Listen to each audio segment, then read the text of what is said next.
इस कहानी के पहले भाग में आपने देखा कि कैसे रति की शादी एक ऐसे घर में हो जाती है जहां उसकी सास सौतेली होती है और वो पूरे घर वालों को अपने इशारों पर नचाती है। रति छत से सूखे कपड़े उतार कर ले जा रही थी कि तभी उसकी नजर लक्ष्मी पर पड़ती है, जो किसी तरह चोरी से सुनील के अलमारी खोलने की कोशिश कर रही होती है। अरे, ये माँ जी को क्या हो गया? चोरों जैसे क्यों आप मेरी अलमारी खोल रही हैं माँ जी? आपको क्या चाहिए मुझे बताइए।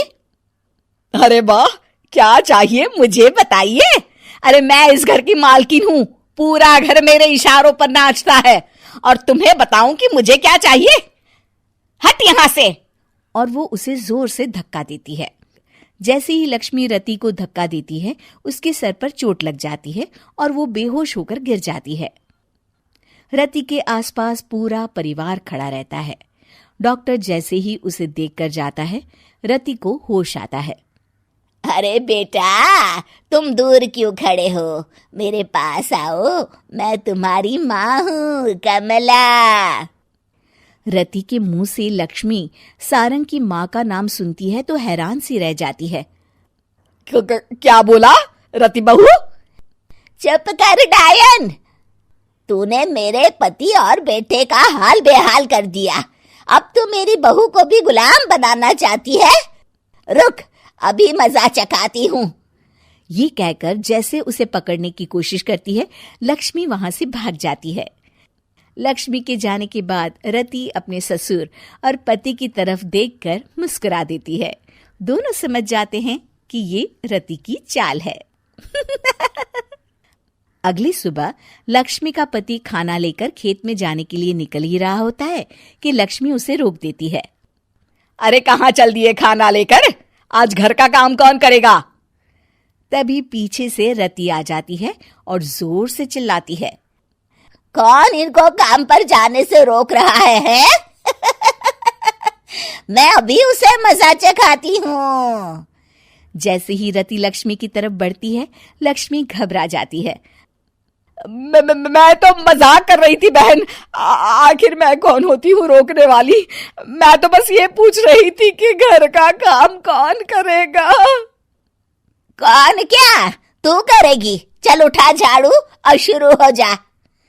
लक्ष्मी पूरे घर में झाड़ू पोछा लगा रही होती है कि अचानक सामने सारंग खड़ा हो जाता है। अच्छा माँ, मैं काम पर जा रहा हूँ। रति के मामा की फैक्ट्री है, मैं वहां आज से मैनेजर के तौर पर काम करूंगा। सैलरी भी अच्छी है। अरे सारंग, तुझे क्या जरूरत पड़ गई काम करने की? और बेटा, तू बाहर काम करेगा तो इस बड़े से घर को मैं कैसे संभालूंगी? अभी तो पूरा काम बाकी पड़ा है। तभी वहां रति आ जाती है। अरे बेटा सारंग, जा, नौकरी पे जा रहा है ना, जा। और हाँ, आते वक्त घर के लिए सब्जियां ले आना। ये लक्ष्मी बैठी बैठी मोटी हो रही है, जरा काम भी तो कर ले।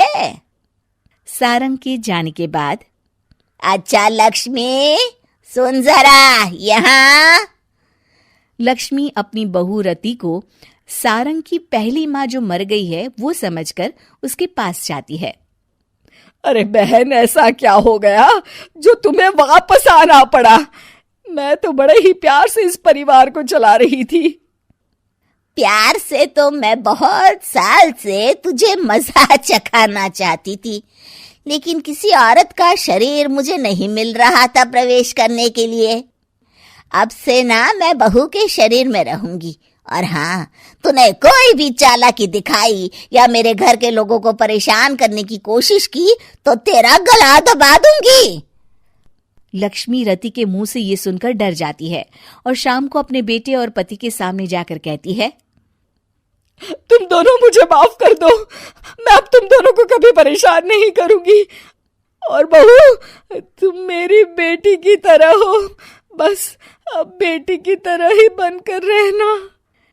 लक्ष्मी उन लोगों को इतना कहकर वहां से चली जाती है और उसके जाने के बाद तीनों एक दूसरे की तरफ देखकर हंस देते हैं।